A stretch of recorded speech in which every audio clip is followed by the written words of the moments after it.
Good evening, and welcome to your AI Daily Press Evening Podcast for February 16, 2026. I'm your host, Walter. In international news, tensions between Europe and the United States have escalated over claims of civilizational erasure, with European Union Foreign Policy Chief Kaja Kallas pushing back against the Trump administration's national security strategy. The U.S. Secretary of State Marco Rubio has reassured European allies of the importance of their transatlantic relationship, but maintains a firm stance on policy priorities such as migration and climate change. In related news, nuclear negotiations between the United States and Iran are ongoing, with the second round of talks taking place in Geneva, Switzerland.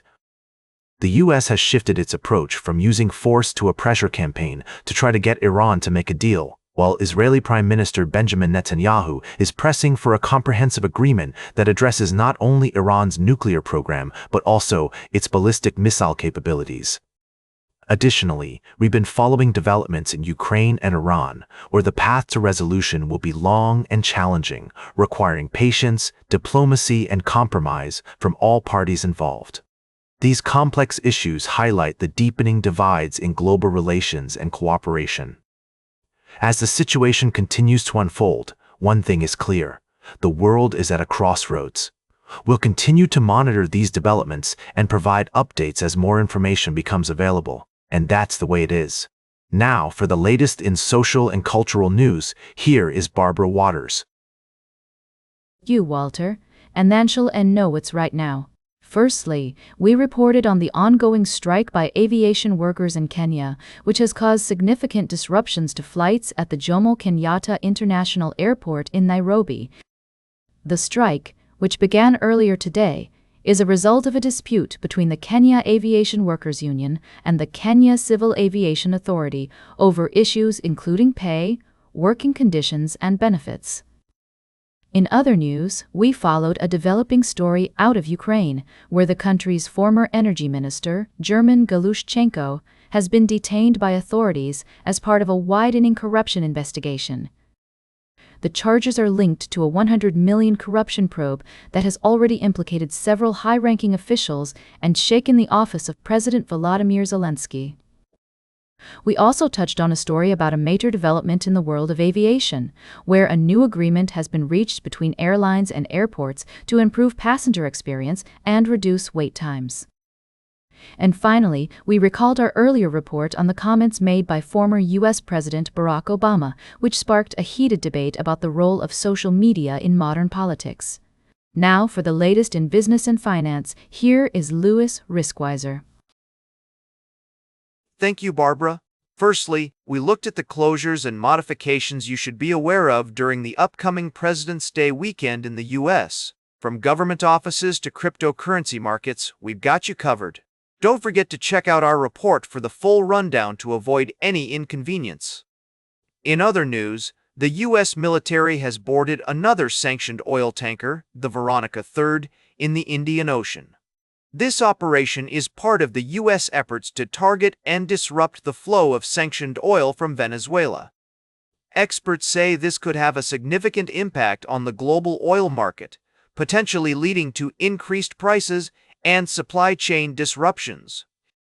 Lastly, we examined the complexities facing Japan's economy, from the meeting between Prime Minister Takaichi and Bank of Japan Governor Ueda to issues with rice prices, insider trading probes, and organized crime.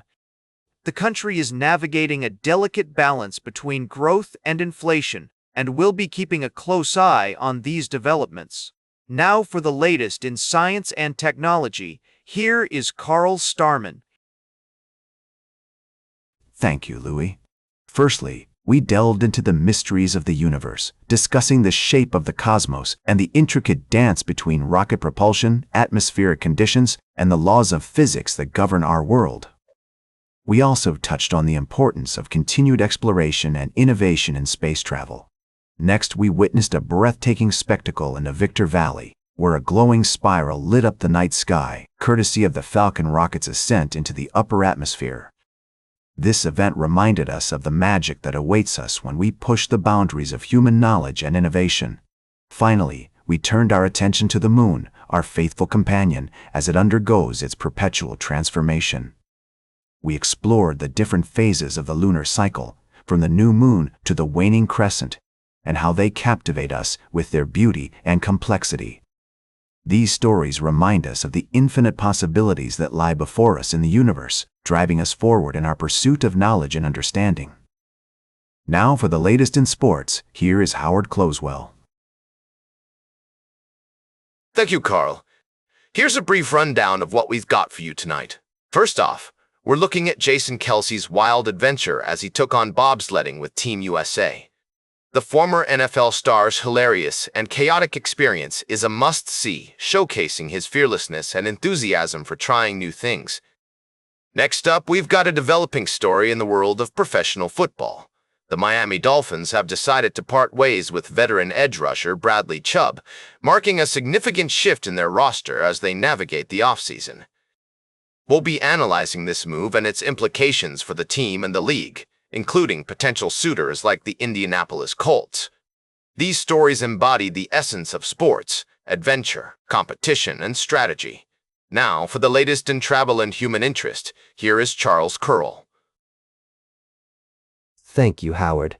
In this summary, we're covering 3 critical topics that have been making headlines recently. Firstly, we took a look at the celebrations of the Lunar New Year across Asia and the world, highlighting the vibrant cultural traditions and festivities that bring communities together. Next, we delved into a poignant story from Zambia, where a woman named Violet faced prosecution for procuring her own abortion due to limited access to affordable healthcare and unclear information about her rights under Zambian law. This case has sparked a crucial debate about reproductive rights in Africa and the need for comprehensive support for women facing unplanned pregnancies. Lastly, our investigation shed light on a pressing environmental issue, ozone pollution in Europe. We discovered that methane emissions are a significant contributor to this problem, which resulted in an estimated 30,000 premature deaths in the European Union in 2020. Experts emphasize the need for binding methane targets and coherent international action to reduce ozone precursors and protect public health, agriculture, and ecosystems.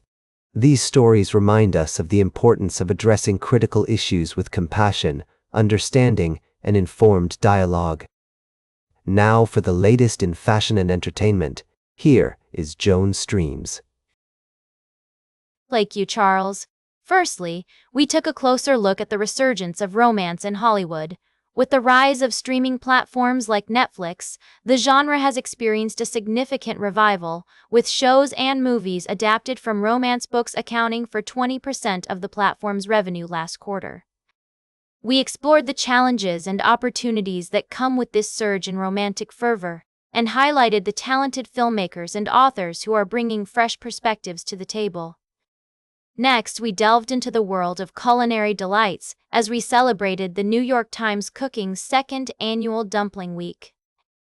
This gastronomic adventure took us on a journey through the diverse and delectable universe of dumplings from around the globe, showcasing traditional recipes, innovative fusion dishes, and unique cultural twists. From Taiwanese pot stickers to Turkish manti, and from Eastern European pierogi to Thai basil chicken dumplings, we explored the rich flavors and stories behind these beloved culinary masterpieces. Lastly, we examined the complex issue of representation in the entertainment industry through the lens of a recent article on the resurgence of romance in Hollywood. However, our third article actually focused on the impact of streaming platforms on the film industry, but more specifically, it was about the cultural significance of dumplings and how they bring people together across different cultures and continents.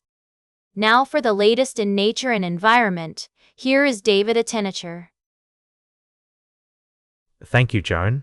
Firstly, our environment segment looks at the urgent need for effective conservation efforts in Australia, as the country's threatened species register continues to grow. We discussed the recent approval of the Middlemount mine expansion in Queensland, which has sparked concerns about carbon emissions and climate change. In our second story, we traveled to Aspen, Colorado, where a decade-long development project, Chalet Alpina, has finally come to fruition. This luxury ski resort development is not only a testament to the power of collaboration and community engagement, but also a shining example of how careful planning and historic preservation can result in something truly special. Lastly, we touch on the fascinating story of the Middlemount mine expansion and its potential impact on Australia's commitment to reducing greenhouse gas emissions.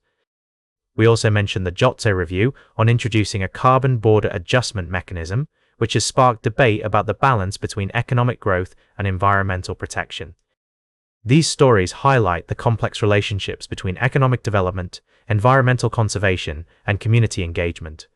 As we navigate these critical issues, it's essential to prioritize evidence-based decision-making, transparency, and accountability. We'll continue to monitor these developments and provide in-depth analysis as more information becomes available. And that completes our evening podcast for today. Thank you for listening. Until tomorrow morning, I'm David Etinecha for AI Daily Press, the world's most unbiased news source.